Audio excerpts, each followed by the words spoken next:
നമുക്ക് ദൈവവചനത്തിലേക്ക് നമ്മുടെ ശ്രദ്ധയെ തിരിക്കാം. വീണ്ടും ഒരുപക്ഷെ ഒരർത്ഥത്തിൽ നമുക്കിന്ന് ആവശ്യമുള്ള ദൈവിക സന്ദേശം ദൈവം തൻ്റെ അഭിഷേകത്തിലൂടെ നമുക്ക് നൽകിക്കഴിഞ്ഞു. വളരെ കൃത്യമായിട്ട് പരിശുദ്ധാത്മാവ് നമ്മളോട് ഇടപെട്ടുകൊണ്ടിരുന്നു. നമ്മുടെ ഹൃദയത്തെ ദൈവം സ്പർശിച്ചുകൊണ്ടിരുന്നു. ഇനിയിപ്പം ഞാൻ പ്രസംഗിച്ചില്ലെങ്കിൽ പോലും നമുക്കിന്ന് കിട്ടേണ്ട ദൂത് ദൈവം നമുക്ക് നൽകിക്കഴിഞ്ഞു. കരമുയർത്തി ദൈവത്തിനൊരു മഹത്വം കൂടെ.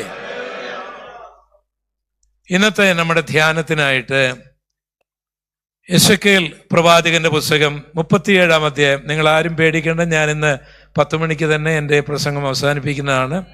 അതുകൊണ്ട് നിങ്ങൾ ആരും ഭാരപ്പെടേണ്ട എന്ന അധ്യക്ഷൻ ഉൾപ്പെടെയുള്ള ആളിനെ ഞാൻ ഓർപ്പിക്കുകയാണ്. കാരണം 10 മണി കഴിഞ്ഞ് പ്രസംഗിച്ചു കഴിഞ്ഞാൽ അതൊരു പ്രയാസമാണ്, അല്ലേ? നിങ്ങളെല്ലാവരും വളരെ ക്ഷീണിക്കുമെന്ന് പകലും യോഗമുണ്ടായിരുന്നു. അതുകൊണ്ട് ഭാരപ്പെടേണ്ട. 37-ാം അധ്യായമാണ്.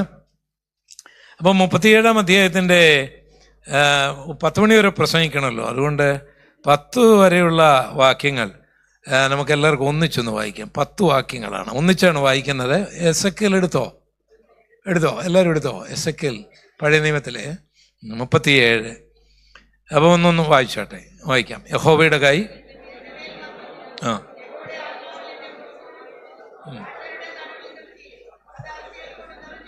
ആ ആ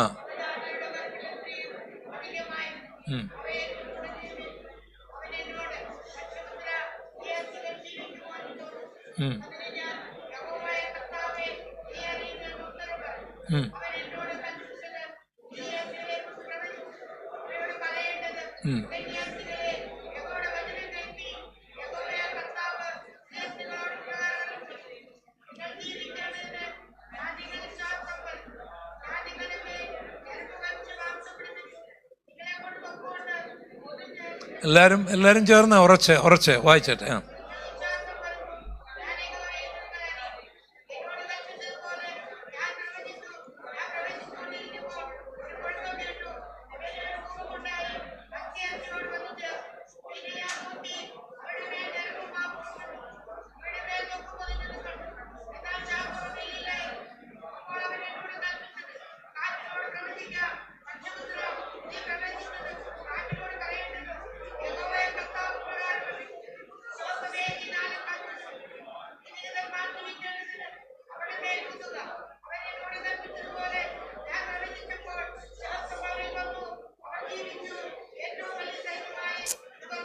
മതി, ഞാനൊന്ന് വായിക്കാം.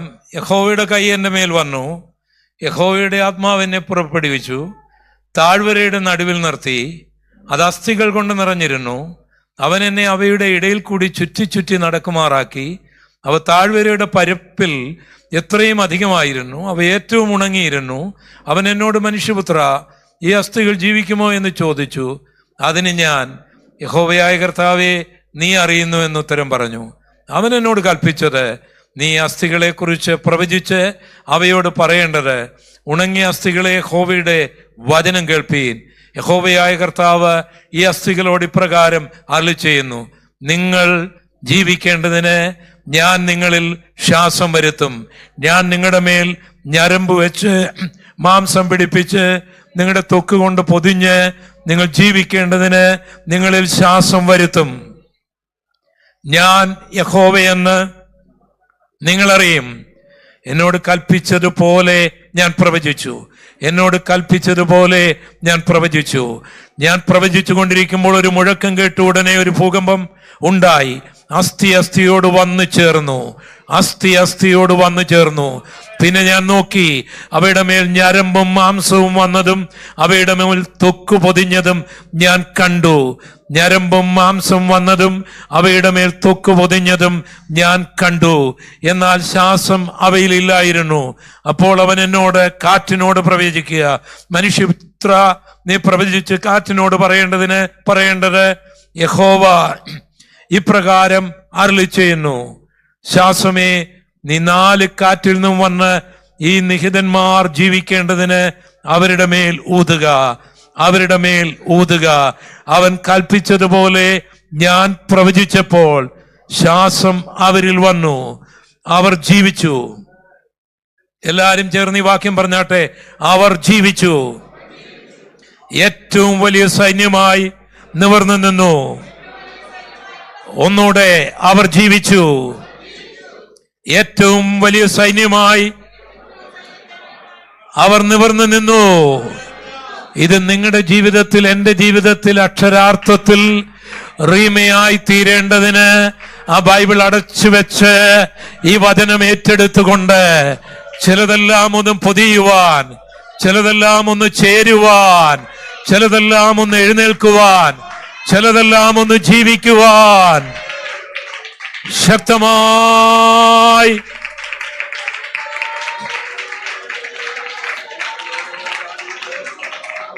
ഇത് യഹോവയുടെ വചനമാണ്. പോൾ ഗോപാലകൃഷ്ണന്റെ വചനമല്ല, പാസ്റ്റർമാരുടെ വചനമല്ല.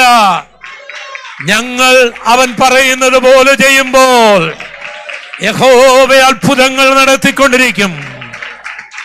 അത് മാംസത്തിലാണെങ്കിൽ അവിടെ, അത് ത്വക്കിലാണെങ്കിൽ അവിടെ, അത് അസ്ഥികളിലാണെങ്കിൽ അവിടെ, അത് ഉണങ്ങിയതാണെങ്കിൽ അവിടെ,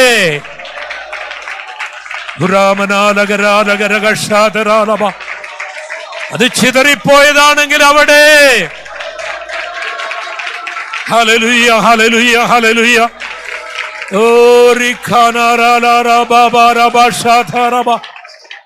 യേശുവിന്റെ നാമത്തിൽ, യേശുവിന്റെ നാമത്തിൽ, യേശുവിന്റെ നാമത്തിൽ യഹോവ കൽപ്പിച്ചതുപോലെ സംഭവിക്കട്ടെ. അത് അക്ഷരീകമായി സംഭവിക്കട്ടെ, അക്ഷരീകമായി സംഭവിക്കട്ടെ. അത് ശരീരത്തിൽ അറിയട്ടെ, അത് ആത്മാവിൽ അറിയട്ടെ, അത് ത്വക്കിൽ അറിയട്ടെ, അത് മാംസത്തിൽ അറിയട്ടെ. ചിതറിപ്പോയത് അടുത്തു വരട്ടെ, ചിതറിപ്പോയത് അടുത്തു വരട്ടെ, അകന്നുപോയത് അടുത്തു വരട്ടെ, നഷ്ടപ്പെട്ടത് അടുത്തു വരട്ടെ. തളർന്നു കിടക്കുന്നത് എഴുന്നേൽക്കട്ടെ, സൈന്യമാകട്ടെ. Hallelujah, hallelujah.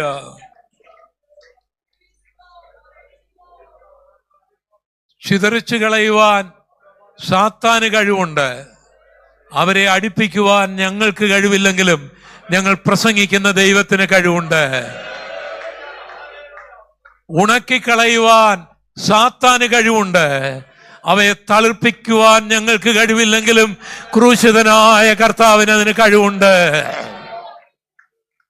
ത്വക്കുപോയി, മാംസം പോയി, അസ്ഥിയും ഉണങ്ങിയ മേഖലകളിൽ ഒന്നും ചെയ്യുവാൻ ഞങ്ങൾക്ക് കഴിവില്ലെങ്കിലും ത്വക്കിനെ വരുത്താൻ, ഞരമ്പിനെ വരുത്താൻ, ഉണങ്ങിയതിനെ ജീവിപ്പാൻ, വീണുകിടന്നതിനെ എഴുന്നേൽപ്പിക്കാൻ, തളർന്നതിനെ സൈന്യമാക്കാൻ ഞങ്ങൾ പ്രസംഗിക്കുന്ന കർത്താവിന് കഴിവുണ്ട്. യേശുവിന് കഴിവുണ്ട്, യേശുവിന് കഴിവുണ്ട്. അവൻ ഇന്നും ജീവിക്കുന്നു, അവൻ ഇന്നും അത്ഭുതം പ്രവർത്തിക്കുന്നു, അവൻ ഇന്നും വിടുവിക്കുന്നു. ഇന്ന് രാത്രിയിലും കർത്താവ് അത് അക്ഷരാർത്ഥത്തിൽ ചെയ്യും. അടൂരില് ആ വാഹനത്തിൽ കാലുമേലാതിരുന്ന മനുഷ്യൻ, ദൈവത്തിന്റെ അഭിഷക്തൻ പ്രസംഗിച്ചു കൊണ്ടിരിക്കുമ്പോൾ താൻ ആ മനുഷ്യനെ കണ്ടില്ലെങ്കിലും ആ കാലുകളിൽ ദൈവം പ്രവർത്തിച്ച് ആ മനുഷ്യനെ എഴുന്നേൽപ്പിച്ച് അവിടേക്ക് കൊണ്ടുവന്ന ദൈവം ഇന്നും ജീവിക്കുന്നു. അവൻ അത്ഭുതങ്ങളുടെ ദൈവമാണ്, അവൻ അതിശയങ്ങളുടെ ദൈവമാണ്, അവൻ അസാധ്യമായതൊന്നുമില്ല. എനിക്കും നിങ്ങൾക്കും മാത്രമാണ് അസാധ്യം, ദൈവത്തിന് അസാധ്യമായതൊന്നുമില്ല. അവൻ ഉണങ്ങിയതിനെ ജീവിപ്പിക്കും, അവൻ ചിതറിയതിനെ അടുപ്പിക്കും, അവൻ തളർന്നതിനെ എഴുന്നേൽപ്പിക്കും, അവൻ ഒരു സൈന്യമാക്കി തീർക്കും. ശത്രു ഭയപ്പെടുന്ന സൈന്യം, ശത്രു വിറയ്ക്കുന്ന സൈന്യം, ശത്രു മുട്ടുമടക്കുന്ന ഒരു സൈന്യം. ഹല്ലേലൂയ.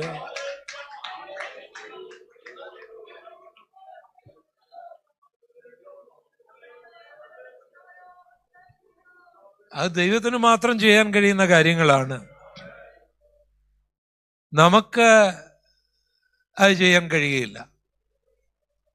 പക്ഷെ ക്രൂശിതനായ കർത്താവ് അത് ഇന്നലെ ചെയ്തു, ഇന്ന് ചെയ്യുന്നു, നാളെയും ചെയ്തുകൊണ്ടിരിക്കും.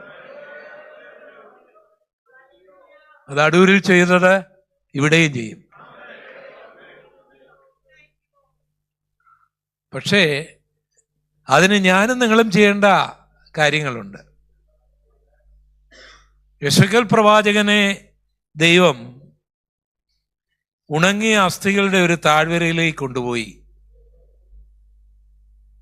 നമ്മൾ പാർക്ക് കാണാൻ ഇഷ്ടപ്പെടുന്നവരാണ്, ആരോഗ്യമുള്ളവരെ കാണാൻ ഇഷ്ടപ്പെടുന്നവരാണ്. എന്നാൽ അസ്ഥിമന്ദിരങ്ങൾ കിടക്കുന്ന സ്ഥലങ്ങളിൽ പോകാറില്ല, ഇല്ലേ? പ്രയാസമാണ്, നമുക്ക് പേടിയാണ്, നമുക്ക് പേടി വരും. അപ്പൊ അങ്ങനെ തലയോട്ടികളും അസ്ഥികളും ചിതറിക്കിടക്കുന്ന ഒരു വലിയ താഴ്വരയിൽ ദൈവം കൊണ്ടുപോയി. അപ്പൊ അത്ഭുതം ഞാൻ നിങ്ങളും ആഗ്രഹിക്കുന്നെങ്കിൽ നമുക്കിഷ്ടമില്ലാത്ത സ്ഥലത്ത്, നമ്മളെ ഭയപ്പെടുത്തുന്ന സ്ഥലത്ത്, പ്രതികരണമില്ലാത്ത സ്ഥലത്ത്, പ്രതീക്ഷയില്ലാത്ത സ്ഥലത്ത് വിശ്വാസത്തോടുകൂടി പോകുവാൻ തയ്യാറാകണം. താഴ്വരയിൽ ഇറങ്ങാൻ തയ്യാറായെങ്കിൽ മാത്രമേ സൈന്യത്തെ കാണാൻ ഒക്കൂ. സൈന്യമുള്ളിടത്ത് പോയിട്ട് സൈന്യത്തെ കണ്ടിട്ട് കാര്യമില്ലല്ലോ. അത്ഭുതം പ്രതീക്ഷിക്കുന്നെങ്കിൽ അത്ഭുതത്തിന് മുൻപ് ചില ഉണങ്ങിയ മേഖലകളിലേക്ക്, ഭീകരമായ ചില മേഖലയിലേക്ക്, നമ്മളെ ഭയപ്പെടുത്തുന്ന മേഖലയിലേക്ക് കൂട്ടമായിട്ടല്ല, ഒറ്റയ്ക്ക് പോകുവാൻ തയ്യാറാകണം. ധൈര്യമായി പോകാൻ തയ്യാറാകണം. വിശ്വാസത്തോട് പോകാൻ തയ്യാറാകണം. തീർന്നില്ല, അവിടെ പോയി നിന്നിട്ട് അതിനിടയിലൂടെ ചുറ്റി നടക്കാൻ, നമ്മൾ കേട്ടതുപോലെ ഇടവിടാതെ സ്തോത്രം ചെയ്തുകൊണ്ട് ചുറ്റി നടക്കുവാൻ തയ്യാറാകണം. ഈ ഉണങ്ങിയ അസ്ഥികൾ ജീവിക്കുമെന്നുള്ള പ്രതീക്ഷയിൽ ചുറ്റി നടക്കുവാൻ തയ്യാറാകണം. ഈ രോഗി സൗഖ്യമാകുമെന്നുള്ള വിശ്വാസത്തിൽ ചുറ്റി നടക്കുവാൻ തയ്യാറാകണം. ഈ പ്രശ്നം പരിഹരിക്കപ്പെടുമെന്നുള്ള വിശ്വാസത്തിൽ ചുറ്റി നടക്കുവാൻ തയ്യാറാകണം. എൻ്റെ മകൻ, എൻ്റെ മകൾ മടങ്ങി വരുമെന്നുള്ള വിശ്വാസത്തിൽ ചുറ്റി നടക്കുവാൻ തയ്യാറാകണം. ഈ സഭ ഉണരുമെന്നുള്ള വിശ്വാസത്തിൽ ചുറ്റി നടക്കുവാൻ തയ്യാറാകണം. ഇതൊരു സൈന്യമായി തീരുമെന്നുള്ള പ്രതീക്ഷയിൽ ചുറ്റി നടക്കുവാൻ തയ്യാറാകണം.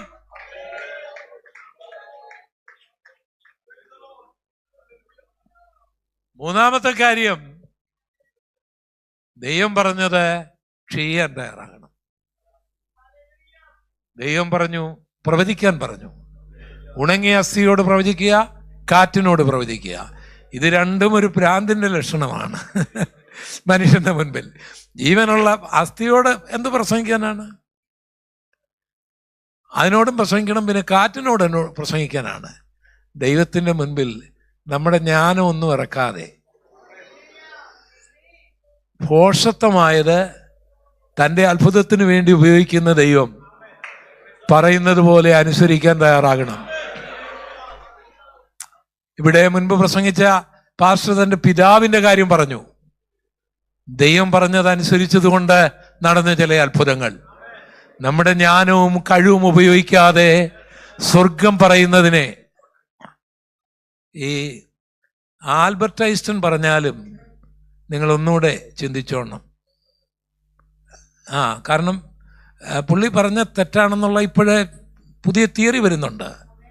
ഈ സ്പെഷ്യൽ റിയൽ തിയറി, ആപേക്ഷിക സിദ്ധാന്തത്തെക്കുറിച്ചൊക്കെയുള്ള ചിന്തകൾ, പ്രത്യേകിച്ച് വെളിച്ചത്തെക്കുറിച്ചുള്ള ചിന്തകൾ. അപ്പോൾ ആൽബർട്ട് ഐൻസ്റ്റൈൻ പറഞ്ഞാലും രണ്ടാമതിനോട് ചിന്തിച്ചോണം. ഐസക് ന്യൂട്ടൺ പറഞ്ഞാലും ഒന്നുകൂടെ ചിന്തിച്ചോണം. നിങ്ങളൊരു രോഗിയായിട്ട് മദ്രാസിലെ ഏറ്റവും വലിയ ഒരു ഡോക്ടറെ കാണാൻ പോയാലും ഒരു സെക്കൻഡ് ഒപ്പീനിയൻ എടുത്തോണം. കാരണം ഡോക്ടർ ഒത്തിരി പഠിച്ചതാണെങ്കിലും പ്രായമാകുമ്പം പ്രശ്നം ഉണ്ടാകാം, ഇല്ലേ? പലതും മറന്നു പോകാം. അതുകൊണ്ടൊരു സെക്കൻഡ് ഒപ്പീനിയൻ. നിങ്ങളൊരു നല്ല വീട് പണിയുമ്പോൾ വലിയ എഞ്ചിനീയർ ഉണ്ടെങ്കിലും ഒരു സെക്കൻഡ് ഒപ്പീനിയൻ എടുത്തോണം. എന്നാൽ ദൈവം പറയുമ്പോൾ നീ സെക്കൻഡ് ഒപ്പീനിയന് പോകരുത്.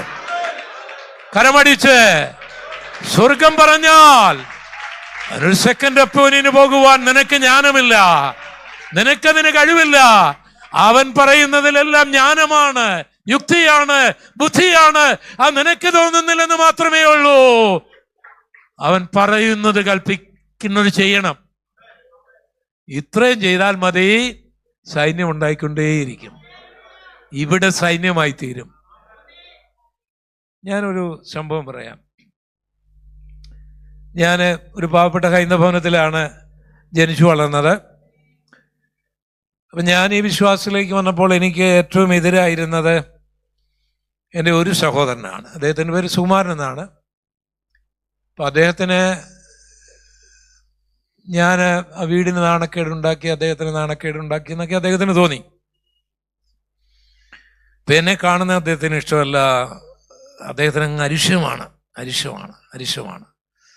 ഒരു ദിവസം ഞങ്ങളിങ്ങനെ വീട്ടിൽ ബ്രേക്ക്ഫാസ്റ്റിനിരിക്കുകയാണ്. എൻ്റെ ജ്യേഷ്ഠനുണ്ട്. പുള്ളിയുടെ മുഖമൊക്കെ ഇങ്ങനെ ചുവന്ന കോപം കൊണ്ട് എൻ്റെ മുഖത്തോട്ട് നോക്കാതെ ഇങ്ങനെ അരിശപ്പെട്ട് ഇരിക്കുകയാണ്. അപ്പം ഞാനും ഈ രക്ഷിക്കപ്പെട്ട ഒരു സമയമായതുകൊണ്ട് പരിജ്ഞാനത്തിലേക്കൊക്കെ വരുന്നേ ഉള്ളൂ. അപ്പം പുള്ളി വളരെ ചൂടായിരിക്കുന്ന ഈ മനുഷ്യനോട് ഞാൻ സുവിശേഷം പറയാൻ തുടങ്ങി. സുവിശേഷം പറയാനായി തുടങ്ങിയപ്പോഴത്തേക്ക് ഇദ്ദേഹം അങ്ങ് ഭയങ്കര ഒരു സ്ഫോടനമായി മാറി. ആകെപ്പാടെ ഈ ചൂടായിരിക്കുകയാണ്. ഈ അദ്ദേഹം അങ്ങ് ചാടി എഴുന്നേറ്റിട്ട് എന്തൊക്കെയാണ് തൻ്റെ വായിൽ വന്നതെന്നും എനിക്കിവിടെ പറയാൻ കൊള്ളുകയില്ല. ബൈബിളിനെതിരായിട്ട് പറയുന്നു, യേശുവിനെതിരായി പറയുന്നു, ക്രിസ്ത്യാനികൾക്കെതിരായിട്ട് പറയുന്നു, എന്തൊക്കെയോ തൻ്റെ വായിൽ വന്നെല്ലാം ഇങ്ങനെ പറയുകയാണ്, കോപിച്ചിങ്ങനെ പറയുകയാണ്, നിയന്ത്രിക്കാൻ മേലാത്ത കോപം.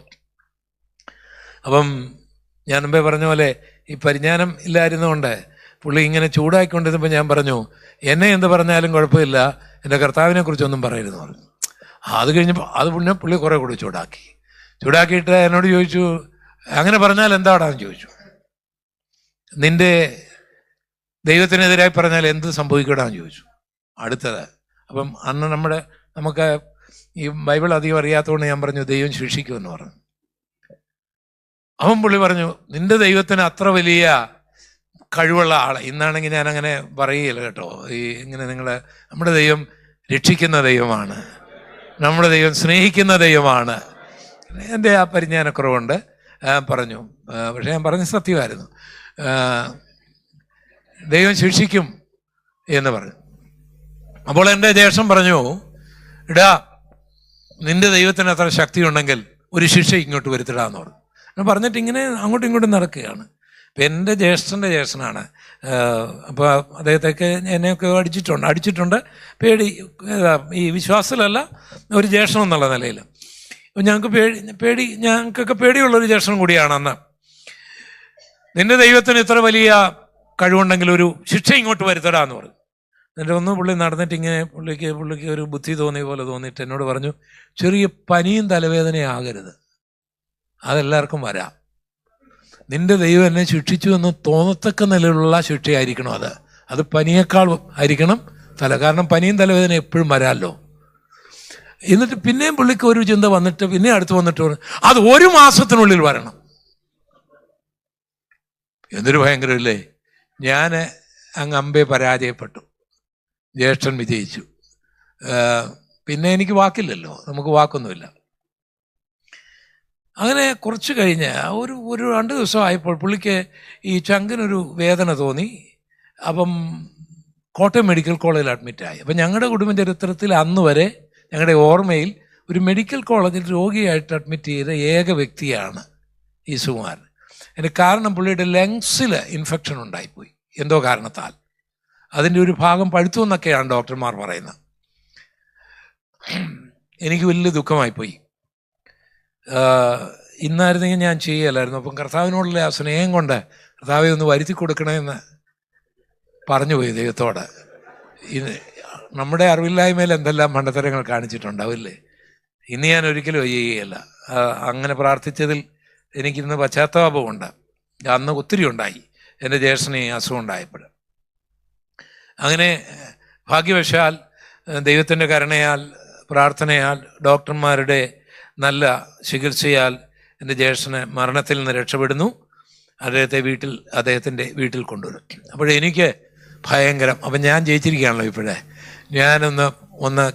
ഒന്ന് കാലയിലൊക്കെ ഒന്ന് പൊങ്ങി ഈ ജ്യേഷ്ഠൻ്റെ വീട്ടിലോട്ട് ചെല്ലുകയാണ്. എൻ്റെ ചിന്ത, ഇപ്പോഴെൻ്റെ ജ്യേഷ്ഠൻ സുകുമാരൻ മാനസാന്തരപ്പെടും. ഇനി പുള്ളിക്കൊന്നും പറയാനൊക്കെയല്ലോ, എന്നോടൊന്നും പറയാനൊക്കെയല്ലോ. ഇത് 1 മാസത്തിനുള്ളിൽ നടന്ന കാര്യങ്ങളാണിത്.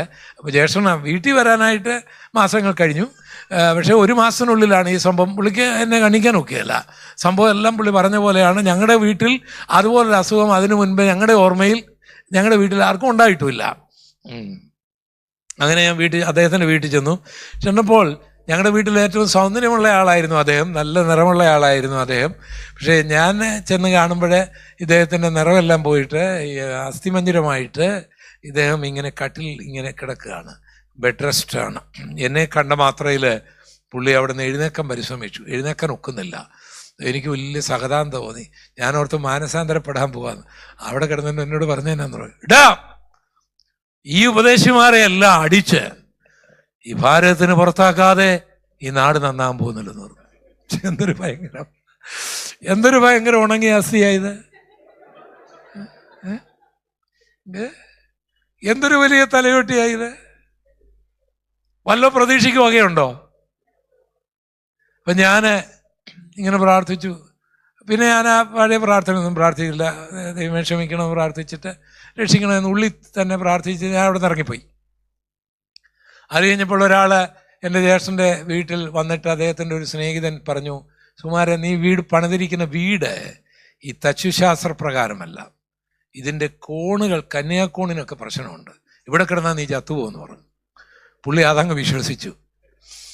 സുവിശേഷം വിശ്വസിച്ചില്ലെങ്കിലും എല്ലാവരും എന്തേലും വിശ്വസിക്കും, അതാ വളരെ രസകരമായ കാര്യം. വിശ്വസിക്കാത്ത ആരുമല്ല, പക്ഷെ ശരിയായ കാര്യം വിശ്വസിക്കുക, അത് പുള്ളി അങ്ങ് വിശ്വസിച്ചു.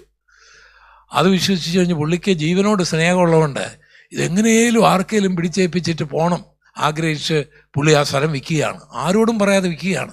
നല്ല റോഡ് സൈഡിലെ സ്ഥലമാണ്. അടുത്തുള്ള ആൾക്കാരൊക്കെ ആ സ്ഥലം കൊടുക്കാൻ ആഗ്രഹമുണ്ടെങ്കിൽ മേടിക്കും, വിലയും കിട്ടിയാനും. പക്ഷേ പുള്ളി ഇത് എളുപ്പം കൊടുക്കാനായിട്ട് കൊടുത്തു. അത് കൊടുത്തത് ആർക്കാണെന്നറിയാമോ? ഒരു പാഴ്സനേജിൽ പണിയാനും ഒരു പാസ്റ്ററെ താമസിപ്പിക്കാനുമായിട്ട് ആസം ബിഷപ്പ് കോഡുകാരാണ് അത് മേടിച്ചത്. അവരത് പറയാതെ ഇതിങ്ങ് മേടിച്ചിട്ട് അവിടെ ഒരു പാസ്റ്ററെ കൊണ്ട് താമസിപ്പിച്ചു. ഉപദേശിമാരെ ഓടിക്കണമെന്ന് പറഞ്ഞ എൻ്റെ ജ്യേഷ്ഠൻ ആ വീട്ടിൽ നിന്ന് പോവുകയും അതിന് പകരം ഒരു പാസ്റ്റർ അവിടെ വന്ന് താമസിക്കുകയും ചെയ്തു. സ്തോത്രം. ദൈവത്തിൻ്റെ അത്ഭുതം ഇങ്ങനെയാണ് ഈ ചുറ്റിച്ചുരി നടക്കുമ്പോൾ സംഭവിക്കുന്നത്. അത് കഴിഞ്ഞ് ആ പഴയ വീടെല്ലാം അവർ പൊളിച്ചു കളഞ്ഞിട്ട് നല്ലൊരു സഭാകൾ ഉണ്ടാക്കി. അന്ന് AGയുടെ സൂപ്രണ്ടൻ്റ് ആയിരുന്ന പാസ്റ്റർ PD ജോൺസൺ വന്ന് അത് ഡെഡിക്കേറ്റ് ചെയ്തു. അതാണ് പുറ്റടി അസംബിഷപ്പ് കോഡ് എന്നുള്ള പേരിൽ എന്നറിയപ്പെടുന്നത്. ആ സഭയിലൊരു വിശ്വാസിയാണ് ഇന്ന് AGയുടെ ജനറൽ സെക്രട്ടറി.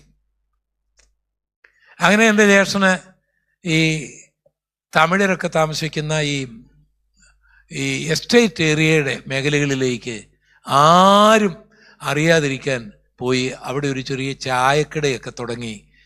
പുള്ളി അങ്ങ് തറ പറ്റി. എന്നിട്ടും പുള്ളി വിട്ടുകൊടുത്തില്ല.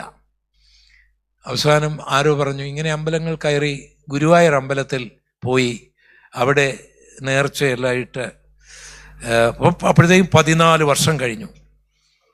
എൻ്റെ ജ്യേഷ്ഠനും ഞാനൊരു ദിവസം മുണ്ടിപ്പള്ളിയിൽ ഇങ്ങനെ നോക്കുമ്പോൾ എൻ്റെ ജ്യേഷ്ഠനും എൻ്റെ ജ്യേഷ്ഠത്തെയും മക്കളും എല്ലാം കയറി വരുന്നു. 14 നീണ്ട വർഷങ്ങൾ നമ്മുടെ അടുത്തോട്ട് വരിക. അപ്പം ഗുരുവായൂരിൽ നിന്ന് അങ്ങ് ഹൈറേഞ്ചിൽ പോകാനുള്ള ദൂരം കൊണ്ടോ എന്തോ ദൈവം കൊണ്ടുവരികയാണ് അവരെ. അപ്പം ഞാൻ വന്നപ്പോഴേ തീരും. അപ്പം എനിക്ക് പരിജ്ഞാനം കുറേ ആയി. പരിജ്ഞാനം കൂടിയപ്പോൾ ഞാൻ ചിന്തിച്ചു, സുവിശേഷം പറയുന്നില്ല.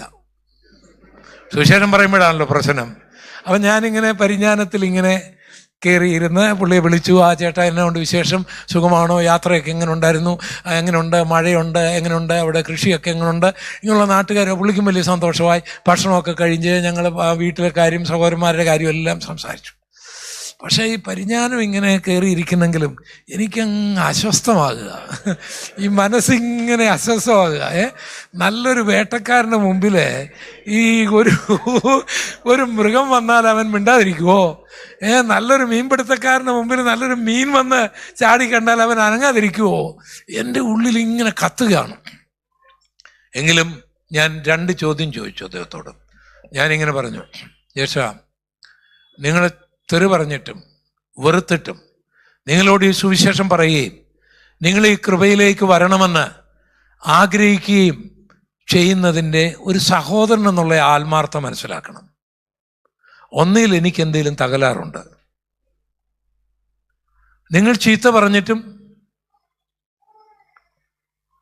നിങ്ങൾ എന്നെ എതിർത്തിട്ടും അപ്പോൾ ഈ 10-28 ദിവസമൊക്കെ ഭക്ഷണം കഴിക്കാതെ ഇരുന്ന് പ്രാർത്ഥിച്ചിട്ടുണ്ട് ഈ സഹോദരന് വേണ്ടി. ഞങ്ങൾ പ്രാർത്ഥിക്കുമ്പോൾ ഒന്നെങ്കിൽ എനിക്ക് എന്തെങ്കിലും പ്രശ്നമുണ്ട്, അല്ലെങ്കിൽ എൻ്റെ ആത്മാർത്ഥം മനസ്സിലാക്കണം. ഇത് സായിപ്പിൻ്റെ പണത്തിനാണെങ്കിൽ എൻ്റെ ജ്യേഷ്ഠൻ എന്തിനു വരണം? സഭയിൽ ആളെ കൂട്ടാനാണെങ്കിൽ എൻ്റെ ജ്യേഷ്ഠൻ എന്ത് വരണം? ശകലം ബ്രെയിനുള്ള ആളാണ്, പുള്ളി ചിന്തിക്കുമെന്ന് എനിക്കറിയാം. എന്നിട്ട് ഞാൻ പറഞ്ഞു, എൻ്റെ ജ്യേഷ്ഠൻ പറയുന്ന പോലെയും നാട്ടുകാരൊക്കെ പറയുന്ന പോലെയും ഇത് ദുർമാർഗത്തിൻ്റെ മാർഗമായിരുന്നെങ്കിൽ എൻ്റെ അമ്മയും പെങ്ങളും ഈ മാർഗത്തിൽ നിൽക്കാൻ ഞാൻ അനുവദിക്കുമായിരുന്നു എന്ന് ചോദിച്ചു. വേറൊന്നും ചോദിച്ചില്ല. അദ്ദേഹം ഉറങ്ങാൻ പോയി, ഞാനും ഉറങ്ങാൻ പോയി. രാവിലെ ഞാൻ സഭാഹാൾ തുറന്ന് ഇങ്ങനെ മുട്ടുകുത്തി പ്രാർത്ഥിച്ചു കൊണ്ടിരിക്കുന്ന വേളയിൽ ആരോ എൻ്റെ മുമ്പിൽ നിൽക്കുന്നു. ഞാൻ നോക്കിയപ്പോൾ സുകുമാരനാണ്, കരഞ്ഞുകൊണ്ട് നിൽക്കുകയാണ്. പുള്ളി അന്ന് ഉറങ്ങിയില്ല. എന്നോട് ചോദിച്ചു, ഗോപാലകൃഷ്ണ, ഞാൻ എങ്ങനെ യേശുവിനെ സ്വീകരിക്കണമെന്ന് ചോദിച്ചു. എനിക്കങ്ങോട്ട് മനസ്സിലാക്കാൻ കഴിയുന്നില്ല. ഇത് സ്വപ്നമാണോ എന്ന് തോന്നി. ഞാൻ കണ്ണൊന്നോട് പറഞ്ഞു, എൻ്റെ ജ്യേഷ്ഠൻ തന്നെയാണ്. ഞാൻ പറഞ്ഞു, മുട്ടുകുത്താൻ പറഞ്ഞു. യേശുവേ, ഞാൻ പാപിയാണ്, എന്നെ രക്ഷിക്കണമേ എന്ന് പ്രാർത്ഥിക്കാൻ പറഞ്ഞു. ദൈവത്തോട് നേരിട്ട് പ്രാർത്ഥിച്ചോളാൻ പറഞ്ഞു. പുള്ളി ഒരു കുട്ടി കരയുന്നത് പോലെ നിലവിളിച്ചുകൊണ്ട് യേശുവിനെ സ്വീകരിച്ചു. ആ നിമിഷം തന്നെ അദ്ദേഹത്തിൻ്റെ മുഖത്തിൽ മാറ്റം ഞാൻ കണ്ടു. എത്ര ഉണങ്ങിയ അസ്ഥി! നീ ചുറ്റി ചുറ്റി നടക്കാൻ തയ്യാറായാൽ നിന്റെ കണ്ണിന് മുൻപിൽ അവർ ജീവൻ പ്രാപിച്ച് എഴുന്നേറ്റ് നിൽക്കുന്നവരെ കാണുവാൻ ദൈവം ഭാഗ്യം നൽകും. അപ്പൊ ഞങ്ങൾക്കൊക്കെ ഈ വചനം യാഥാർത്ഥ്യങ്ങളാണ്, അനുഭവങ്ങളാണ്. അപ്പം ജ്യേഷ്ഠൻ പോയി, ഭയങ്കര സന്തോഷമായി. ഞാൻ സ്നാനപ്പെടുന്ന കാര്യമൊന്നും പറഞ്ഞില്ല. അപ്പോൾ അദ്ദേഹം സ്നാനപ്പെടാൻ തയ്യാറായി. അപ്പോൾ എൻ്റെ ജ്യേഷ്ഠത്തി പറഞ്ഞു, നിങ്ങളുടെ മോളെ ഓർത്ത്, അവർക്ക് 4 മക്കളാണ്, 2 പെൺമക്കൾ. ആ മൂത്ത മകളുടെ ഒരു കല്യാണാലോചന നടന്നുകൊണ്ടിരിക്കുകയാണ്. അപ്പോൾ പറഞ്ഞു, നിങ്ങളുടെ മോളെ ഓർത്ത് ഈ ദ്രോഹം ഇപ്പം ചെയ്യരുത്, ഈ നാണക്കേട് ഇപ്പം വരുത്തരുത്. ആ കുഞ്ഞിൻ്റെ കല്യാണം നിങ്ങൾ തകർക്കുകയായിരിക്കും. അപ്പോൾ എൻ്റെ ജ്യേഷ്ഠൻ പറഞ്ഞു, ഞാൻ സ്നാനപ്പെടുന്നതുകൊണ്ട് എൻ്റെ മോളുടെ ഭാവിക്കൊന്നും ദോഷം വരികയില്ല, നിനക്കും ദോഷം വരികയില്ല. അപ്പോൾ എൻ്റെ ജ്യേഷ്ഠത്തി പറഞ്ഞു, അങ്ങനെയാണെങ്കിൽ നിങ്ങൾ സ്നാനപ്പെട്ട് വീഴുമ്പോൾ ഞാനിവിടെ ജീവനോണ്ടുണ്ടായിരിക്കുന്നത്. പുള്ളിക്കാരി അങ്ങനെ സംസാരിക്കുന്ന ആളല്ല. അപ്പം അവിടെ പുള്ളിക്കാരി അല്പം കൃഷി സ്ഥലവും ഏലക്കാടും ഒക്കെ ഉണ്ട്. അപ്പോൾ അതിനുവേണ്ടി ഏലത്തിൽ അടിക്കാനുള്ള വിഷമൊക്കെ ലിറ്റർ കണക്കിന് വീട്ടിലുണ്ട്. ആത്മഹത്യ എന്ന് പറഞ്ഞാൽ ഈസിയാണ്, വീട്ടിൽ തന്നെ സംഗതിയെല്ലാം ഉണ്ട്. അപ്പോൾ അവിടെയുള്ള ആൾക്കാർ കൂടുതലും വിഷം അടിച്ചാൽ ചാകുന്നതും. കാരണം വിഷം ഇഷ്ടം പോലെ ഉണ്ട് അവിടെ. അപ്പോൾ എൻ്റെ ജ്യേഷ്ഠൻ പറഞ്ഞ എന്നാന്നറിയോ, ഒരു പെർമിഷൻ നീ തരണം, അത് ഷവോടൊക്കെ എൻ്റെ സ്നാനത്തിന് ശേഷമേ ഞാൻ നടത്തൂ എന്ന് പറഞ്ഞിട്ട് അദ്ദേഹം മുണ്ടിയപ്പള്ളിയിലേക്ക് വന്നു. എന്നോടിത് പറഞ്ഞില്ല. അദ്ദേഹം സ്നാനപ്പെടാനായിട്ട് എൻ്റെ അടുക്കിലേക്ക് വന്നു. അപ്പം ഞാൻ സ്നാനപ്പെട്ടു വന്നപ്പോൾ എനിക്ക് പോൾ എന്നുള്ള പേര് എൻ്റെ പാസ്റ്റർ TS ജോർജ് ഇട്ടു. അപ്പം വീട്ടിൽ അതറിഞ്ഞു. എന്നെ വീട്ടിലേക്ക് സ്വീകരിച്ചിങ്ങനെയാണ്, എടാ, ക്രിസ്ത്യാനികളെല്ലാം നിന്റെ പേര് മാറ്റി ഇപ്പം മോളെ എന്ന് വിളിക്കാൻ തുടങ്ങിയെന്നാണല്ലോടാ ഞങ്ങൾ കേട്ടെന്നാണ്. മോളാക്കി. ആ ജ്യേഷ്ഠൻ കൂപ്പുകൈയോടുകൂടി എൻ്റെ മുമ്പിൽ വന്നു. ചുറ്റി ചുറ്റി നടന്നാൽ എത്ര ഉണങ്ങിയ അസ്ഥിയെയും അവൻ എഴുന്നേൽപ്പിക്കും. ഞാൻ അദ്ദേഹത്തെ പിതാവിൻ്റെയും പുത്രൻ്റെയും പരിശുദ്ധാത്മാവിൻ്റെയും നാമത്തിൽ സ്നാനപ്പെടുത്തുന്നത് വരെ പുള്ളി വീട്ടിലെ കാര്യം പറഞ്ഞില്ല. ഞാൻ അങ്ങനെ പറഞ്ഞാൽ പുള്ളിയെ ഞാൻ സ്നാനപ്പെടുത്തുകയില്ല എന്ന് തോന്നി. സ്നാനത്തിന് ശേഷം അദ്ദേഹം ഇങ്ങനെ പറഞ്ഞു, വീട്ടിലൊരു പ്രശ്നമുണ്ട്, ഇങ്ങനെ ചേച്ചി ഇങ്ങനെ പറഞ്ഞിരിക്കുകയാണ് എന്ന് പറഞ്ഞു. ഞാൻ ഞെട്ടിപ്പോയി. എന്തെങ്കിലും സംഭവിച്ചാൽ യേശുവിൻ്റെ നാമത്തിനുണ്ടാകാവുന്ന അപമാനം, അവൻ ക്രിസ്ത്യാനി ആയതുകൊണ്ടാണിതെന്ന് ആൾക്കാർ പറയും, പിന്നെ ജീവിക്കാൻ അവിടെ ഒക്കെയില്ല. ഞാൻ സഭയോട് പറഞ്ഞ് പ്രാർത്ഥിച്ച് ഞാൻ എൻ്റെ ജ്യേഷ്ഠനുമായിട്ട് വിറയ്ക്കുന്ന ഹൃദയത്തോടുകൂടി അവിടെ ചെന്നപ്പോൾ, വാഴവീടെന്ന് പറയുന്ന സ്ഥലത്ത് ചെന്നപ്പോൾ എൻ്റെ ജ്യേഷ്ഠത്തെ ജീവനോട് നിൽക്കുന്നു. ചുരുക്കി പറയട്ടെ, എൻ്റെ ജ്യേഷ്ഠത്തെയും 4 മക്കളെയും ഞാൻ സ്നാനപ്പെടുത്തി. ഈ കഴിഞ്ഞ മാസം എൻ്റെ ജ്യേഷ്ഠൻ്റെ മകൻ്റെ മകനെയും സ്നാനപ്പെടുത്തി. ചുറ്റി ചുറ്റി നടന്നാൽ ഈ താഴ്വരയിൽ ഒരു സൈന്യം എഴുന്നേൽക്കും. ഹല്ലേലൂയ! അതിനൊരു മനസ്സുണ്ടാകണം, അതിനൊരു ആഗ്രഹം ഉണ്ടാകണം.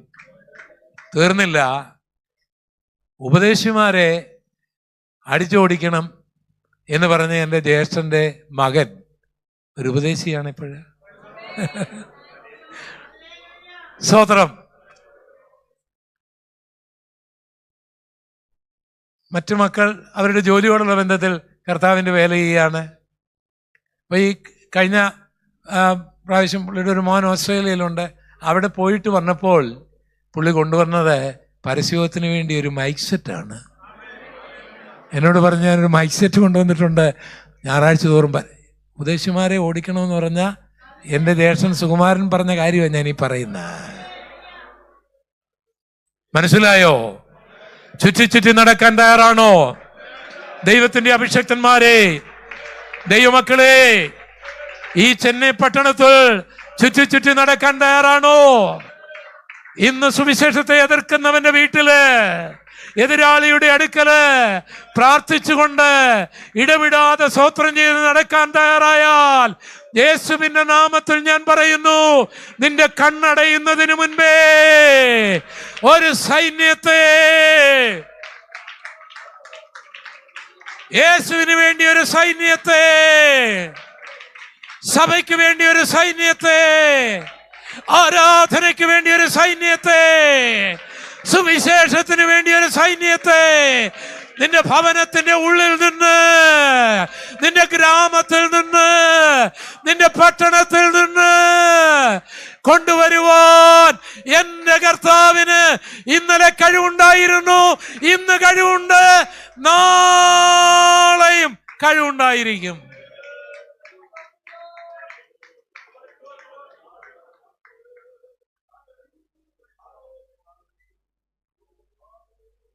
ചിതറിപ്പോയിട്ടുണ്ടോ? മക്കൾ കൃപയിൽ നിന്ന് ചിതറിപ്പോയിട്ടുണ്ടോ? ആത്മീകമായി ഉണങ്ങിപ്പോയിട്ടുണ്ടോ? ഇന്ന് വേദനാജനകമാണോ? അവർ നിങ്ങളെ തുറിച്ചു നോക്കുകയാണോ? ഇപ്പോൾ ചുറ്റി നടക്കാൻ ഇടവിടാതെ സ്തോത്രത്തോടെ, ഉപവാസത്തോടെ, പ്രാർത്ഥനയോടെ ചുറ്റി നടക്കാൻ തയ്യാറായാൽ, ഇന്ന് നീ നഷ്ടപ്പെട്ടു എന്ന് നിനക്ക് തോന്നുന്നത് ഒന്നും നഷ്ടപ്പെട്ടിട്ടില്ല. അതിനെ ദൈവം അടുപ്പിക്കും. അത് ദാമ്പത്യ ജീവിതത്തിലാണെങ്കിലും, അത് കുടുംബ ജീവിതത്തിലാണെങ്കിലും, ഇന്ന് അകന്നുപോയി എന്ന് നിനക്ക് തോന്നുന്നത് ഒന്നും അകന്നുപോയിട്ടില്ല. അവനതിനെ അടുപ്പിക്കും, അവനതിനെ ഒന്നാക്കും, അവനതിനെ എഴുന്നേൽപ്പിക്കും, അവനതിനെ ഒരു സൈന്യമാക്കും, അവൻ നിനക്കൊരു അഭിമാനമാക്കി അതിനെ മാറ്റും. ഒന്ന് മാത്രം ചെയ്താൽ മതി, ചുറ്റി നടക്കണം. ഹല്ലേലൂയ.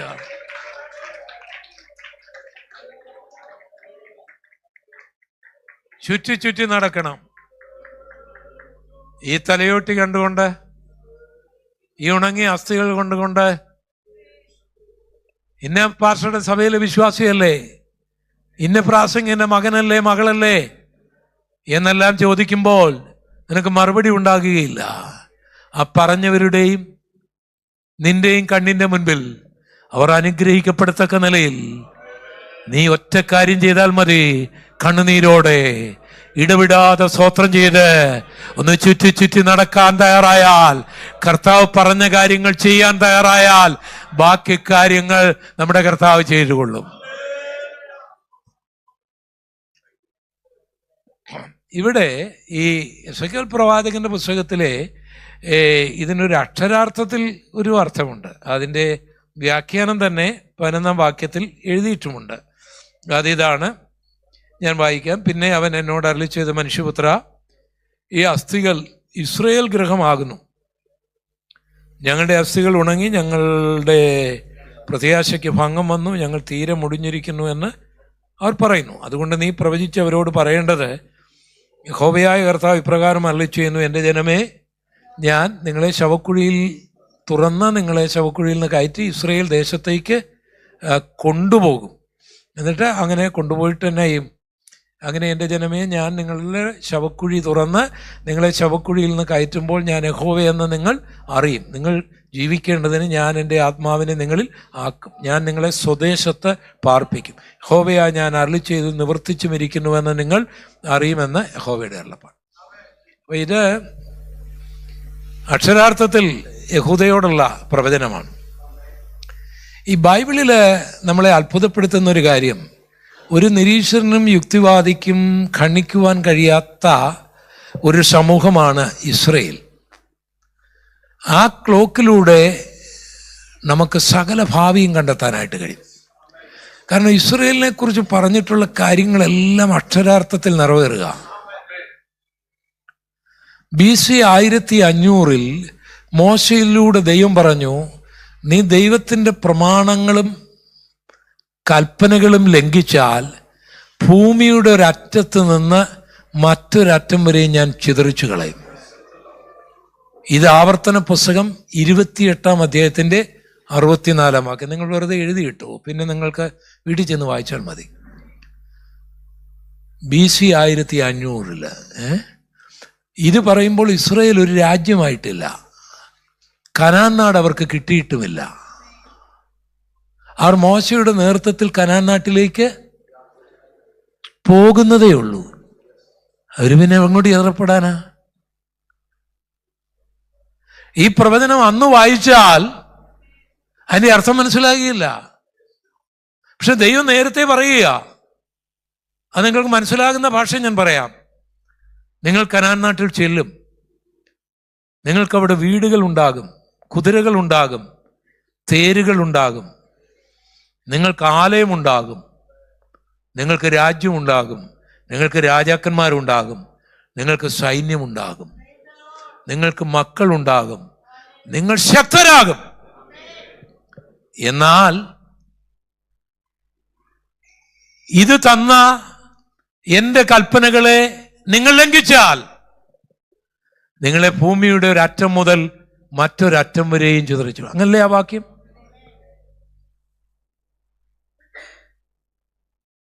ഈ പ്രവചനം കേട്ട ഇസ്രായേൽ മക്കൾ ജോഷുവയുടെ നേതൃത്വത്തിൽ കനാൻ നാട്ടിൽ ചെന്നു. ശൗൽ അവരുടെ ആദ്യത്തെ രാജാവായി, ദാവീദ് അവരുടെ രാജാവായി, ശലോമോൻ രാജാവായപ്പോൾ അവർ മതപരമായും സൈന്യമായിട്ടും ഇന്നത്തെ റഷ്യയേക്കാൾ, ഇന്നത്തെ അമേരിക്കയേക്കാൾ അന്നത്തെ കാലത്ത് ലോകത്തിൽ പ്രസിദ്ധരായി. ഇന്നേക്ക് 3000 വർഷം മുൻപ്. സൈന്യസമേതമായ സുശക്തമായ ഒരു രാജ്യം, പുരോഹിതന്മാരുള്ള ഒരു വലിയ മതം, വിദ്യാസമ്പന്നർ, ബുദ്ധിമാന്മാർ, ധനികന്മാരായിട്ടുള്ള ജനങ്ങൾ. അന്ന് ഭൂമിയിൽ ഏറ്റവും വലിയ ധനികരും ഏറ്റവും വിദ്യാഭ്യാസമുള്ളവരും ഏറ്റവും സൗന്ദര്യമുള്ളവരും ഏറ്റവും സംഘടിതമായ സുശക്ത ബലമുള്ള ഒരു സമൂഹമായിട്ട് ശലോമോന്റെ കാലത്തിൽ എല്ലാ തലങ്ങളിലും അവർ ഉയർന്നു.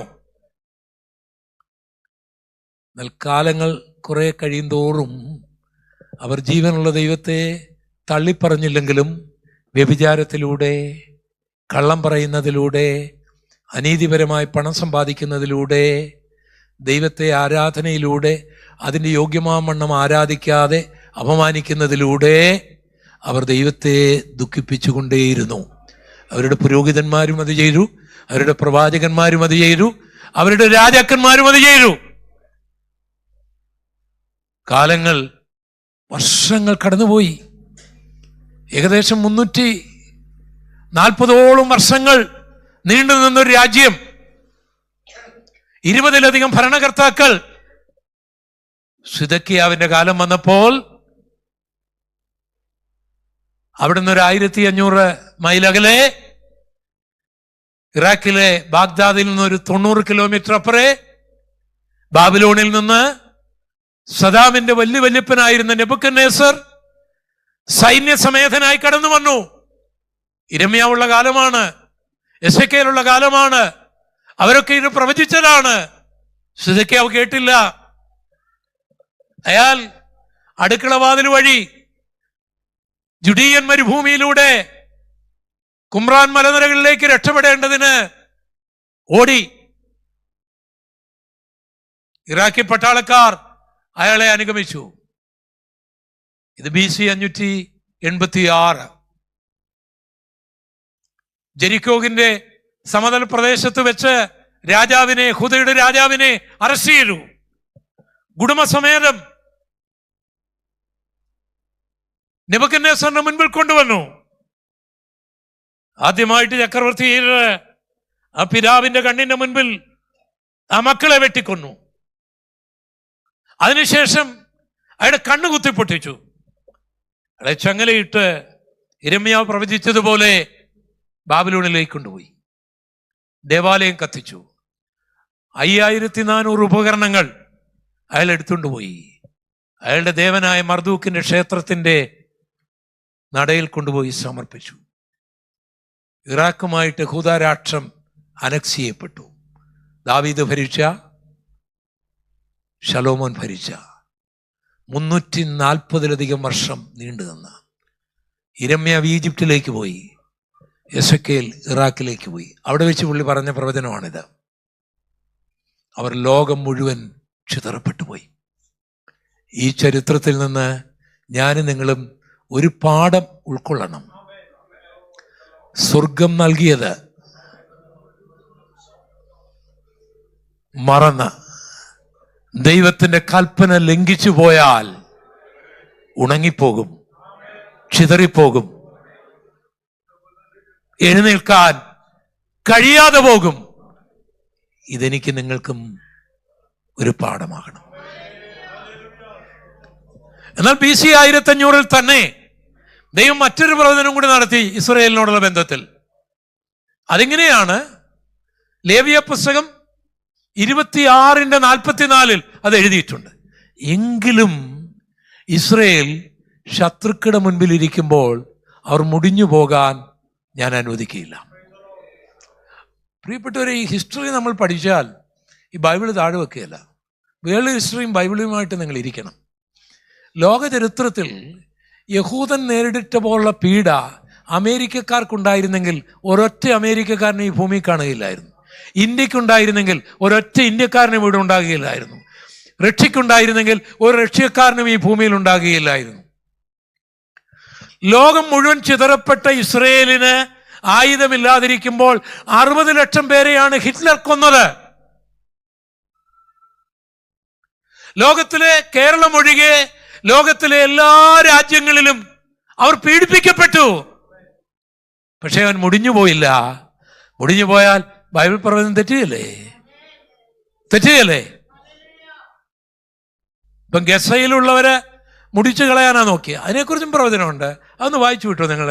ആമോസിന്റെ പ്രവചനം. ഞാൻ ഇപ്പം നിർത്തുന്ന കാര്യമാണ് പറഞ്ഞത്. എപ്പോഴാണ് പറഞ്ഞത് ഞാൻ നിർത്തുമെന്ന് പറഞ്ഞത്? അപ്പം വായിച്ചോട്ടെ. അപ്പം ആൾക്കാർക്ക് പോകാനുള്ളവർക്കേ പോകാനൊരു അവസരത്തിന് വേണ്ടി സമയം പറയാം. പേടിക്കണ്ട കേട്ടോ, ഞാൻ അത്രയും സമയം ഒന്നും എടുക്കാൻ. ഞാൻ നിർത്താൻ പോവാണ്. ആമോസിന്റെ പ്രവചനം 1:6 ഞാൻ വായിച്ചു കേൾപ്പിക്കാം. നിങ്ങളത് എഴുതിയിടണേ. ഇതും പിന്നെ നിങ്ങൾ ഞാൻ വായിക്കാം. യഹോവ ഇപ്രകാരം അരുളിച്ചെയ്യുന്നു, ഗസയുടെ, ബൈബിളിലെ പ്രവചനമൊക്കെ അങ്ങനെ ക്ലിയർ ആണ് കേട്ടോ, പേരൊക്കെ. ഗസയുടെ 3-4 അതിക്രമം നിമിത്തം അവർ ഏദോമിനെ ഏൽപ്പിക്കേണ്ടതിന് ബദ്ധന്മാരെ ആ സകലം കൊണ്ടുപോയിരിക്കുകയാൽ. അപ്പം ഗസക്കാരുടെ ഒരു പരിപാടി എന്താ? ആൾക്കാരെ ബദ്ധന്മാരായി കൊണ്ടുപോവുക. പണ്ടും അവർ ചെയ്തിട്ടുണ്ട്. ഒക്ടോബർ 7 അത് ആൾക്കാരെ പിടിച്ചു കൊണ്ടുപോയി, ബദ്ധന്മാരെ പിടിച്ചു കൊണ്ടുപോയി അവിടെ വാദപ്രതിവാദങ്ങൾ നടത്തിക്കൊണ്ടിരിക്കും. എന്നിട്ട് ബദ്ധന്മാരെ പിടിച്ചുകൊണ്ടിരിക്കിയാൽ 7-ാം വാക്യം, ഞാൻ ഗസയുടെ മതിലിനകത്തൊരു തീ അയക്കും, അതതിൻ്റെ അരമനകളെ ദഹിപ്പിച്ചു കളയും. ഈ പ്രവചനത്തിൻ്റെ നിവൃത്തിക്ക് വേണ്ടി ഇനി വല്ലയിടത്തും പോണോ? കറക്റ്റല്ലേ? കറക്റ്റല്ലേ? ഇന്ന് ഗസയിൽ നടക്കുന്ന കാര്യം ശരിയോ തെറ്റോ ഒന്നൊന്നുമല്ല ഞാൻ പറഞ്ഞു. ഇന്നേക്ക് 2500-ലധികം വർഷങ്ങൾക്ക് മുൻപ് ഇസ്രയേലുമായിട്ടുള്ള ബന്ധത്തിൽ ഗസയോടുള്ള ആ ദൂത് ഇന്ന് നമ്മുടെ കണ്ണിന് മുമ്പിൽ കാണുക. അക്ഷരാർത്ഥത്തിലാണ് നമ്മൾ കാണുന്നത്. അത് ശരിയോ തെറ്റോ എന്നുള്ള വാർത്തകളെല്ലാമാണ് പറയുന്നത്. പക്ഷെ അത് കാണുമ്പോൾ ഞാൻ ഓർക്കും, എൻ്റെ ദൈവമേ, എൻ്റെ കർത്താവ് പറഞ്ഞെങ്കിൽ അത് സംഭവിക്കുക തന്നെ ചെയ്യും.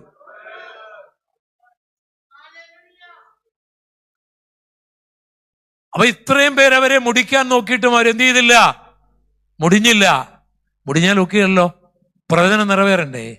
അപ്പൊ ഞാനും നിങ്ങളും മുടിഞ്ഞു പോകാതിരിക്കുന്നതും ഇപ്പോൾ ജീവിക്കുന്നതിൻ്റെയും രഹസ്യം എന്താണെന്ന് ചോദിച്ചാൽ, കയ്യിലിരിപ്പ് നല്ലതായതുകൊണ്ടല്ല, നമ്മളോടോ നമ്മുടെ മാതാപിതാക്കളോടോ ഇവൻ മുടിഞ്ഞു പോകുകയില്ലെന്നൊരു വാക്തത്വമുണ്ട്. അതുകൊണ്ട് ഈ ഉണങ്ങിയ അസ്ഥിക്ക് മുടിഞ്ഞു പോകാനൊക്കെയില്ല. ഇത് ഉണങ്ങിപ്പോയെങ്കിലും, ഇത് ചിതറിപ്പോയെങ്കിലും, ഇത് നശിച്ചു പോകുവാനൊക്കെയില്ല. അതിനൊരു പ്രതീക്ഷയുണ്ട്. കരമടിച്ച് നീ പ്രാർത്ഥിച്ചു വാങ്ങിയതാണെങ്കിൽ, നീ പ്രാർത്ഥിച്ച് നേടിയതാണെങ്കിൽ, ദൈവം അരുളി ചെയ്തതാണെങ്കിൽ, ഇപ്പോൾ അത് ഉണങ്ങിക്കിടക്കുകയാണെങ്കിലും, ഇപ്പോൾ അത് ചിതറിക്കിടക്കുകയാണെങ്കിലും, ഇപ്പോൾ അത് മാറിപ്പോയതാണെങ്കിലും അത് നശിച്ചു പോകുകയില്ല. കാരണം ദൈവത്തിന്റെ വാഗ്ദത്തം അവിടെ കിടക്കുകയാണ്. ആ മുടിയൻ പുത്രൻ പന്നികളുടെ ഇടയിൽ മരിച്ചു പോകുകയില്ല, അവൻ തകർന്നു പോകുകയില്ല. അവന്റെ പിതാവിനോട് ദൈവം പറഞ്ഞൊരു വാഗ്ദത്തമുണ്ട്. അതുകൊണ്ട് അവൻ മടങ്ങി വരിക തന്നെ ചെയ്യും. എഴുതിത്തള്ളുകയൊന്നും വേണ്ട. അടുത്ത എന്നെ അത്ഭുതപ്പെടുത്തിയ മറ്റൊരു വലിയൊരു പ്രവചനം, യെശക്കേൽ പ്രവാചകൻ എന്ന് പറയുമ്പോൾ ഇറാഖിൽ അദ്ദേഹം 22 വർഷം ഉണ്ടായിരുന്നു ഈ പ്രവാസകാലത്ത്. പുള്ളി ഈ പ്രവചനം, നമ്മൾക്ക് ഈ അസ്ഥി എന്ന് പറഞ്ഞ പുള്ളി അസ്ഥി നേരെ കാണുക, അവരുടെ ഇടയ്ക്കാണ് താമസിക്കുന്നത്. നമ്മൾ കാണുന്ന പോലെ പുള്ളി ഇവരുടെ ഇടയ്ക്കാണ് ശുശ്രൂഷിക്കുന്നത്. 22 വർഷം അക്ഷരാർത്ഥത്തിൽ ചെയ്ത കാര്യമാണ് നമ്മളിവിടെ വായിച്ചത്. അദ്ദേഹം പറയുന്ന ഒരു പ്രവചനമുണ്ട്. അദ്ദേഹം ഒത്തിരി പ്രവചനം പറയുന്നുണ്ട്. അദ്ദേഹം ഇപ്പോൾ നടക്കുന്ന ഈ ഇസ്രയേലുമായിട്ടുള്ള ബന്ധത്തിൽ ഇപ്പോൾ നടക്കുന്ന ആ യുദ്ധം എവിടെ ചെല്ലും എന്നുള്ളത് 38-ാം അധ്യായത്തിൽ രേഖപ്പെടുത്തിയിട്ടുണ്ട്. ഇപ്പോൾ ഇസ്രയേലിൽ നടക്കുന്ന യുദ്ധവുമായിട്ടുള്ള ബന്ധത്തിൽ ആ യുദ്ധം എവിടെ കൊണ്ടെത്തിക്കും എന്നുള്ളത് 38-ൽ പറഞ്ഞിട്ടുണ്ട്. 48-ലെ കാര്യം അദ്ദേഹം 36-ാം അധ്യായത്തിൽ എഴുതിയിട്ടുണ്ട്. 1948-ൽ നടക്കേണ്ട കാര്യം അദ്ദേഹം 36-ാം അധ്യായത്തിൽ എഴുതിയിട്ടുണ്ട്. ഒരു വാക്യം ഒന്ന് വായിച്ചു വിട്ടേരെ. യെശക്കേൽ പ്രവചനം 11:17. യെശക്കേൽ പ്രവചനം 11:17.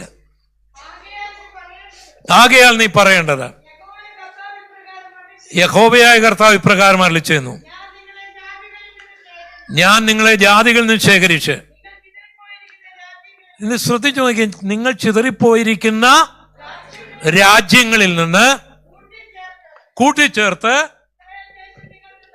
ഇസ്രായേൽ ദേശം നിങ്ങൾക്ക് തരും.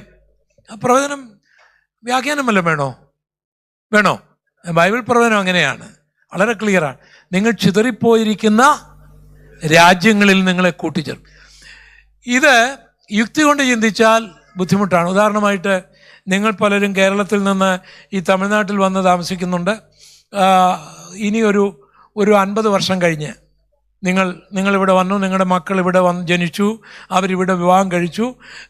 ഒരു 50 വർഷം കഴിഞ്ഞ് ഇവർ കേരളത്തിലേക്ക് വരുമോ? കേരളത്തിൻ്റെ എന്തെങ്കിലും അവരിലുണ്ടാവുമോ? നിങ്ങൾക്കുണ്ട്. ഒരു 3 തലമുറ കഴിയുമ്പോൾ മലയാളം അറിയുമോ? ഇല്ല. ഇന്ത്യയിലെ കാര്യം ഞാൻ പറയുന്നത്. അങ്ങനെയാണെങ്കിൽ നമ്മുടെ പിള്ളേർ അമേരിക്കയിലും യൂറോപ്പിലും ഒക്കെ ഉണ്ടല്ലോ. അവര് ഇപ്പം തന്നെ ഒരു തലമുറ പോലും ആയില്ല, തീർന്നു ഇല്ലേ? അവരവിടെ വിവാഹം കഴിച്ചു, അവർക്ക് മക്കളുണ്ടായി. അവരാരേലും വരുമോ? അങ്ങനെയാണെങ്കിൽ 2500 വർഷമായി കേരളം ഉൾപ്പെടെ, അമേരിക്ക ഉൾപ്പെടെ, കാനഡ ഉൾപ്പെടെ, റഷ്യ ഉൾപ്പെടെ, ഗൾഫ് രാജ്യങ്ങൾ ഉൾപ്പെടെ, ലോകം ഉൾപ്പെടെ മുഴുവൻ ചെതറിപ്പോയവർ 2500 വർഷമായിട്ട് ജീവിക്കുന്നവര്, അവിടുത്തെ ഭാഷ പഠിച്ച് അവിടുത്തെ സിറ്റിസൺഷിപ്പായിട്ട് ജീവിക്കുന്നവര് 2500 വർഷം മുൻപ് എൻ്റെ വല്യപ്പൻ താമസിച്ച സ്ഥലത്തേക്ക് ഞാൻ പോവുകയാണെന്നും പറഞ്ഞ് ആരേലും പോവുമോ? അങ്ങനെ ആരേലും ഉണ്ടായിരിക്കുമോ? എന്നാൽ 2500 വർഷങ്ങൾക്ക് മുൻപ് ചിതറിപ്പോയ ഇസ്രായേൽ മക്കൾ AD 1948 മെയ് മാസം 14 ഇസ്രയേൽ രാജ്യമെന്ന പേരിൽ തന്നെ അവരിന്ന് ജീവിക്കുന്നില്ലേ? ഇല്ലേ? ഇതിനെ ആർക്കെങ്കിലും കണ്ടിക്കാൻ ഒക്കുമോ? ആർക്കെങ്കിലും കണ്ടിക്കാൻ ഒക്കുമോ? ഇതാണ് നമ്മുടെ ദൈവം. ഉണങ്ങിയ അസ്ഥികൾ, താഴ്വരകൾ, ബന്ധം വിട്ട് ലോകം മുഴുവൻ ചിതറിക്കിടക്കുക. ഇപ്പം കേരളത്തിൽ ആകപ്പാടെ ഉണ്ടായിരുന്ന എല്ലാവരും തിരിച്ചു പോയി. ഒരമ്മച്ചി ഉണ്ടായിരുന്ന പുള്ളിക്കാരി അടുത്ത സമയത്ത് ഇന്നലെയോ മിനിഞ്ഞാന്ന് മരിക്കുകയും ചെയ്തു. ഇന്നലെയാണെന്ന് തോന്നുന്നു. ഇന്നലെ പുള്ളിക്കാരി മരിച്ചു. ഒക്കെ എല്ലാം പോയി. കേരളത്തിൽ കൊച്ചിയിൽ നിന്നൊക്കെ ഉണ്ടായിരുന്നവര് എല്ലാം പോയി. അമേരിക്കയിലുള്ളവര് 2600 വർഷം മുൻപ് പറയുകയാണ്, നീ ചിതറിപ്പോയ സ്ഥലങ്ങളിൽ നിന്ന് ഞാൻ നിന്നെ കൂട്ടിച്ചേർത്ത് നിനക്ക് ഏത് ദേശം തരുമെന്നാ?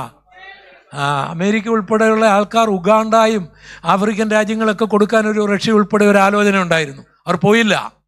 അന്ന് പലസ്തീനേക്കാൾ മനോഹരമായ സ്ഥലം വാഗ്ദത്തമായിട്ട് അവർ കിട്ടിയതാണ് സയോണിസ്റ്റുകൾക്ക്. പക്ഷെ അവർ ഇസ്രയേൽ ദേശം തന്നെ എടുത്തു, ആ പേര് തന്നെ എടുത്തു. എന്നിട്ട് അവരെ ആരാക്കി? നമ്മളിവിടെ 15-ാം വാക്യത്തിൽ എന്താ വായിച്ചത്? അവരൊരു സൈന്യമായി. ഒരു അത്ഭുതമല്ലേ പ്രിയപ്പെട്ടവരെ? കേരളത്തിന്റെ പകുതി പോലും ഇല്ല, തമിഴ്നാടിന്റെ കാൽഭാഗമേ ഉള്ളൂ ഇസ്രയേൽ എന്ന് പറയുന്നത്. ഇറാൻ വിറയ്ക്കുകയല്ലേ? ഇല്ലേ? ലെബനോൻ വിറയ്ക്കുകയല്ലേ? സിറിയ വിറയ്ക്കുകയല്ലേ? ഇവിടെ കിടന്ന ആൾക്കാർ ഇപ്പം ചാവും ചുട്ടുമെന്നൊക്കെ പറഞ്ഞാലും അവനെ അനക്കാൻ ഒക്കുന്നുണ്ടോ? അവൻ അനങ്ങുന്നുണ്ടോ? ആൾക്കാർ ഓരോ കാര്യം പറയുന്നുണ്ട്. ഇപ്പം എന്താർക്കും പൊടിച്ചു കളയും, ഇല്ലാതാക്കും എന്നൊക്കെ പറയുന്നുണ്ടെങ്കിലും അവൻ അനങ്ങുന്നുണ്ടോ? എന്താ? അവൻ്റെ സൈന്യത്തെ എല്ലാവർക്കും പേടിയല്ലേ? ഇറാൻ ഇപ്പം വിഴുങ്ങുമെന്ന് പറഞ്ഞിട്ട് എന്താ അങ്ങെടുത്ത് ചാടാതിരിക്കുന്നത്? ഇവൻ കരിച്ചു കളയുന്നവനറിയാം. ഇവൻ്റെ സൈന്യം ശക്തമാണ്. അവൻ ടെഹ്റാനിൽ കയറി അടിച്ചില്ലേ? അവൻ്റെ സൈന്യത്തിൻ്റെ ബലം എല്ലാവർക്കും ഇന്ന് മൊസാദിനെ എല്ലാവർക്കും ഭയമല്ലേ? ഞാനതിനെ ഒന്നും ന്യായീകരിക്കുകയല്ല. ഞാൻ ഇസ്രായേലിൻ്റെ പക്ഷത്തുമല്ല, പലസ്തീൻ്റെ പക്ഷത്തുമല്ല. ഞാൻ എൻ്റെ യേശുവിൻ്റെ പക്ഷത്താണ്. ഞാൻ ബൈബിളിൻ്റെ പക്ഷത്താണ്. ബൈബിൾ പറയുന്ന കാര്യം നിറവേറുന്നു എന്നുള്ളതാണ് എൻ്റെ വിഷയം. ഹല്ലേലൂയ! അവരെ ഒരു സൈന്യമാക്കുമെന്ന് ദൈവം പറഞ്ഞത് നമ്മുടെ കണ്ണിന് മുൻപിൽ നിറവേറിയില്ലേ? എന്നാൽ 1948 മുൻപ് അവൻ ചിതറിക്കിടന്ന അസ്ഥിയല്ലേ? ഉണങ്ങിപ്പോയ അസ്ഥിയല്ലേ? ബന്ധമില്ലാതിരുന്ന അസ്ഥിയല്ലേ?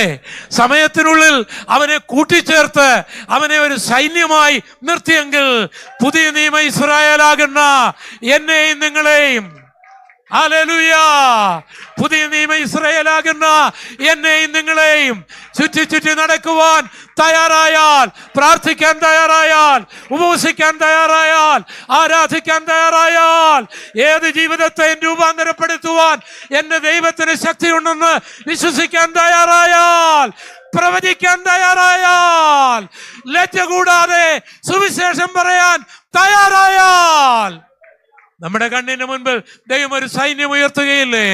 നമ്മുടെ കുടുംബത്തിൽ നിന്ന്, നമ്മുടെ ഗ്രാമത്തിൽ നിന്ന്, എതിരാളികളുടെ മധ്യത്തിൽ നിന്ന് നമ്മുടെ സഭയെ ദൈവം ഉയർത്തുകയില്ലേ? അതിന് ഞാൻ നിങ്ങൾ എന്ത് ചെയ്യണം?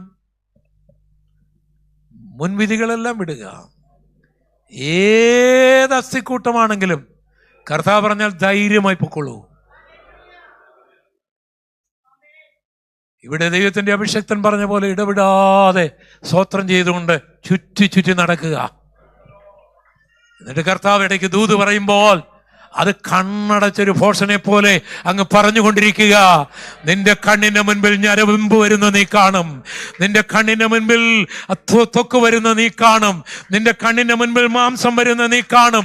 നിന്റെ കണ്ണിന്റെ മുൻപിൽ അവർ എഴുന്നേൽക്കുന്ന നീ കാണും. നിന്റെ കണ്ണിന്റെ മുൻപിൽ അവർ സൈന്യമായി തീരുന്നത് നീ കാണും. നീ കാണും, നീ കാണും, നീ കാണും, ഞാൻ കാണും, നമ്മൾ കാണും, നമ്മൾ കാണും. ഹല്ലേലൂയ!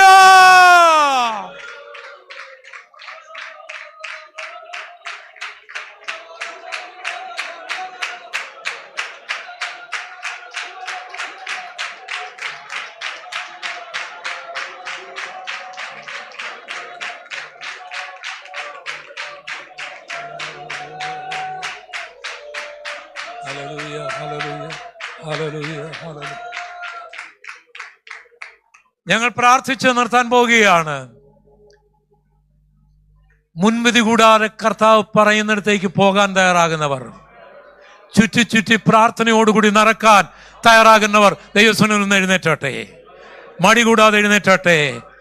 കാലങ്ങൾ എന്തുമായിക്കൊള്ളട്ടെ, ആൾക്കാർ പറയുന്ന എന്തുമായിക്കൊള്ളട്ടെ, ചരിത്രം എന്തുമായിക്കൊള്ളട്ടെ, അതിന് കാരണം എന്തു തന്നെയുമായിക്കൊള്ളട്ടെ, ഞാൻ ദൈവം അയക്കുന്ന താഴ്വരയിൽ പോകും. ഞാൻ സ്വത്രം പറഞ്ഞ് ഇടപെടാതെ ചുറ്റി ചുറ്റി നടക്കും. സ്വർഗം എന്നോട് പറഞ്ഞത് ഞാൻ അരുളി ചെയ്യും. ഒന്നെല്ലാവരും പ്രാർത്ഥിച്ചാട്ടെ, പ്രാർത്ഥിച്ചുകൊണ്ടിരുന്നാട്ടെ. ഈ ദൂത് ഏറ്റെടുത്ത് പ്രാർത്ഥിച്ചുകൊണ്ടിരുന്നാട്ടെ. കർത്താവേ, നീ അയക്കുന്നിടത്ത് ഞാൻ പോകാം, നീ പറയുന്നത് ഞാൻ പറഞ്ഞുകൊള്ളാം, ഒരു ഭോഷനെ പോലെ.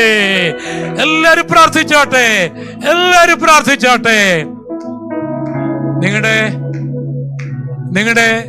നിങ്ങളുടെ ത്വക്ക് സംബന്ധമായി, നിങ്ങളുടെ മാംസം സംബന്ധമായി, നിങ്ങളുടെ അസ്ഥി സംബന്ധമായി, നിങ്ങളുടെ നേർസ് സംബന്ധമായി പ്രശ്നങ്ങളുണ്ടോ? കർത്താവിന് മാറ്റം വരുത്താനായിട്ട് കഴിയും. നീ ഒന്ന് ചുറ്റി നടക്കാൻ തയ്യാറായാൽ ഈ നിമിഷം അത് സംഭവിക്കാൻ പോകുകയാണ്. നീ അത് വിശ്വസിക്കുക. ചിതറിപ്പോയിട്ടുണ്ടോ? നഷ്ടപ്പെട്ടിട്ടുണ്ടോ? ബന്ധം വിട്ടുപോയിട്ടുണ്ടോ? അതിൽ വേദനിക്കുന്ന വ്യക്തിയാണോ? അതിനെ ദൈവം മടക്കി വരുത്താൻ പോകുകയാണ്. അതിനെ ദൈവം യോജിപ്പിക്കാൻ പോകുകയാണ്. നീ ഒന്ന് വിശ്വസിക്കുക. ശുശ്രൂഷയിൽ തളർന്നിരിക്കുകയാണോ? ഉപവസിച്ചിട്ടും പ്രാർത്ഥിച്ചിട്ടും സഭയ്ക്കൊരു വളർച്ചയില്ലാതിരിക്കുകയാണോ? ദൈവം ഒരു സൈന്യമാക്കും എന്നൊന്ന് വിശ്വസിക്കുക. അങ്ങനെ ഏറ്റെടുത്തുകൊണ്ട് അല്പസമയം ആരാധിച്ചാട്ടെ. ഹല്ലേലൂയ.